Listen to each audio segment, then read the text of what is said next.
And that is why you will always be my favorite of them all.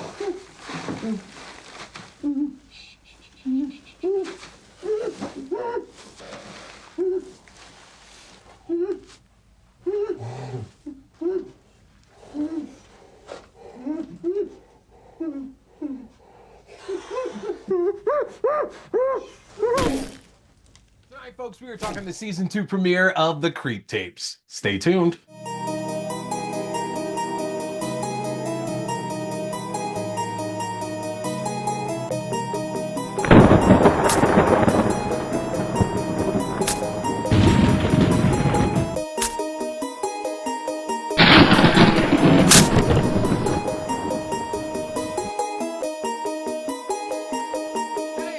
Everybody, welcome to the show. I appreciate you tuning in for another brand new review. Tonight, we are jumping into season 2 of The Creep Tapes. Y'all, I am a big fan of this franchise. I love both of the films. I loved season 1 of this show, and I love the fact that Shudder and AMC clearly have so much faith in Patrick Brice and Mark Duplass here with this show that not only 1 year later are we getting a second season here of The Creep Tapes, they have already greenlit season 3 as well too, which I have to assume is going to premiere in 2026. So if you are a Creep fan, you are eating so good right now. But tonight we are here to talk about the first episode of season 2, Joseph. Before we can crack into that, though, of course, make sure you're hitting that subscribe button, hit that follow button no matter where you are tuning in at. We are going to be covering the Creep Tapes all season long here, so if you want to stay on top of everything we're discussing here with it, you got to follow me in order to stay on that, y'all. But I don't want to waste any more time. We're going to jump right on into things here with a very interesting first tape to start the season off with. So if you have not seen the trailer for Joseph yet, Peachfuzz might have finally met his match when he responds to an ad for a man who is looking for somebody to come out and film him all day, no questions, for $100. As Peachfuzz takes the bait, he begins to realize that this man might be a copycat, as this day seems to hit a lot of the same beats, a lot of the same exact things that he had set up in that very first film that we saw, filming a day in his life for his unborn child. Now, as things get to be a little bit more tense with this man named Joseph, slowly he begins to realize that the man with him might be even more dangerous than he is. And as they barrel towards the conclusion, there poses a question of whether or not Peachfuzz could coexist with another serial killer, or if there can only be one. And there it is, y'all. That is The Creep Tape Season 2, Episode 1, Joseph. Now, a lot of the fun here from this TV show and from the films really has been his different interactions with his various victims. It doesn't matter which film or episode we're talking about, seeing Peachfuzz interact here with folks who are going to ultimately end up dead is always just the most fun, because he takes a different approach every single time that we've seen him come up on a new victim. And I love that, because that means no kills end up being the same. And I suppose we should have guessed at a certain point he would have had to have been matched up against somebody who actually can take care of themselves, because all we've seen thus far, and this is not a knock in any way, but we've seen people who have allowed themselves to be manipulated, they've allowed themselves to be overpowered, they've allowed themselves to be pushed into doing things that they would never typically do to ultimately end up with their death. So what if you meet somebody, though, that's kind of doing the exact same thing that Peachfuzz is already doing? And enter Joseph. Now, the fun thing here, we know one of Peachfuzz's aliases is Joseph, but it's spelled Joseph, whereas Joseph here in this episode, played by David Damascene, who you should know from Late Night with the Devil, the Fangoria Chainsaw Awards, the Ant-Man franchise, and so much more here, spells Joseph the traditional way, Joseph. So there's a little bit of a difference there, and it makes sense that Joseph here is trying to make what he's doing right now his own. He's a copycat, but he doesn't want to be 100% on the head with what Peachfuzz here is doing. And so being paired up against somebody who could potentially kill them offers a lot of intrigue here, because we've seen victims try to run away, try to overpower, try to attack Peachfuzz here before, and outside of what happened in Creep 2, most don't end up being that successful with it. So could Peachfuzz's life actually be in danger here, interacting with another serial killer? It's that question, and just the circumstances of Joseph and Joseph being linked together here that makes this episode so much fun.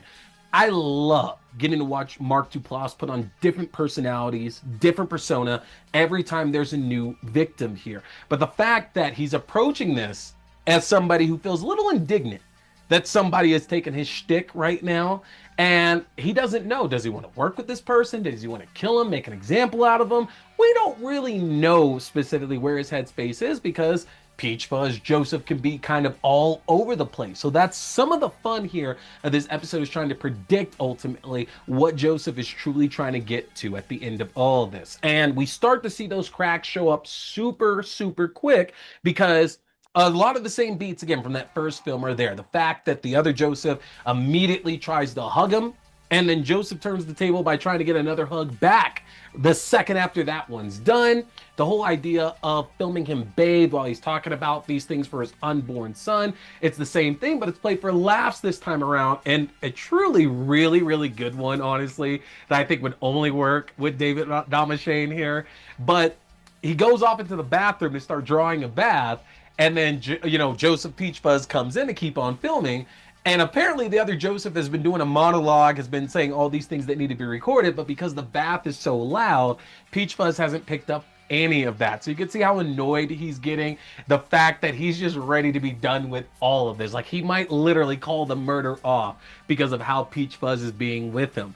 And then the consistent interruptions happen throughout the course of the episode. Like, no matter what Joseph is saying or doing, Peachfuzz has something to say about everything. Because again, he knows this scenario. He knows what Joseph is trying to do to him. So he's trying to basically guide him in a better pathway to make all these events a little bit more interesting, a little bit more engaging, just a little bit more fun. And honestly, the interaction between Mark Duplass and David Damashane is giving me life here in this episode. It is one of the best pairings that we've had across this entire franchise. And that's saying a lot, because every pairing we've seen has been a really, really strong one. So that lets you know how good this honestly is. You know, I think the fact that, again,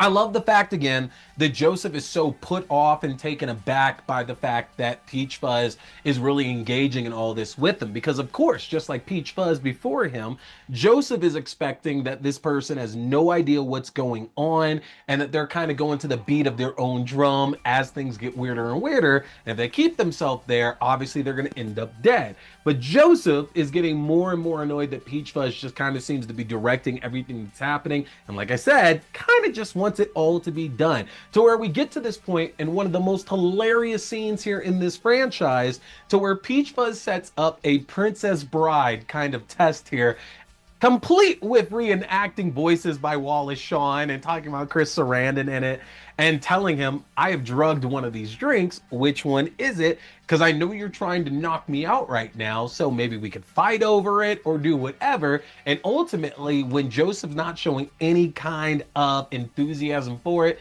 Peachfuzz just goes ahead and drinks it and ends up, of course, tied down in Joseph's basement. Now, I am not going to spoil how the ending, the finale of this episode goes. I think there are clues there throughout the episode that you can easily figure that out where it needs to ultimately land. What I will say, though, is that this third act was so fascinating, because it comes very, very clear that Peachfuzz is now really trying to coach Joseph and trying to get a better performance or better life, better act as a serial killer, whatever you want to say. He's trying to coax something better here out of Joseph, because he knows his craft can be so much more than what he's ultimately doing. And that really intrigued the hell out of me, because quite honestly, we've seen Peachfuzz be such a solitary creature. The exception maybe being with his mom in the season finale of season 1 of the Creep tapes here. and the fact that she was kind of involved in everything that he was doing in that particular episode. So to see the fact that Peachfuzz's potential victim is also his potential ally, his potential partner, does add a lot to the intrigue of the usual chase that he would do. And the strengths of this episode are very, very much on David Damashane, because I think that Duplass and Patrick Bryce and Mark Duplass had to find the right actor that could sell, disdain for their potential victim here, the annoyance, the impatientness behind it, and also somehow make that not just hilarious, but also creepy as hell as well too. And Damashane does a great job here in this role. Honestly, it's one of the reasons why I can imagine why AMC and Shudder are good to keep this on going as well too, because we're talking only two people, mostly in every single episode, every single story that we're telling, keeps these costs extremely low. This has to be an inexpensive show to produce, and with that, I very much hope that means that folks keep tuning in for it, and we can keep getting Peachfuzz on the screen as much as humanly possible. This is a fantastic show, and this first episode here really finds itself kind of drawing back to Dexter a little bit as well, because I couldn't stop thinking, everybody loves Michael C. Hall as Dexter. Dexter is America's serial killer, but maybe if the Creep Tapes had more eyes on it, we would consider Peachfuzz to be in the same exact category. He's not an anti-hero by any means at all. He's not doing the good Lord's work here or anything like that. But at the same time, damn it, if Mark Duplass is not the most likable killer that we can see here on screen. So I'm very much hoping the rest of this season can live up to what we're seeing here in this first episode. I'm not worried at all about Katie Aselton's episode. Katie Aselton, if you didn't know, was on The League with Mark Duplass years and years back, and she actually was a part of that first film, playing the role of Peachfuzz's sister in A Phone Call with Patrick Bryce. So very, very interesting to see her coming back. I've been stoked about that for a year, and I'm very curious to see where that relationship is going to go when we get to that episode. But I want to hear from all of you on this one as well, too. Did you have just as much fun watching the season premiere of Creep Tapes as I did? Did David Damashane do such an excellent job here that nobody else could take over the role here of Joseph besides him? And where do you think we are going with Peachfuzz's sister? How do you think that's going to work out? Let me know in the comment section. And of course, get subscribed to my Linktree, as that's the best way to stay on top of all the content I'm dropping for you. You can do that by going to linktr.ee/T-Scary-Movie.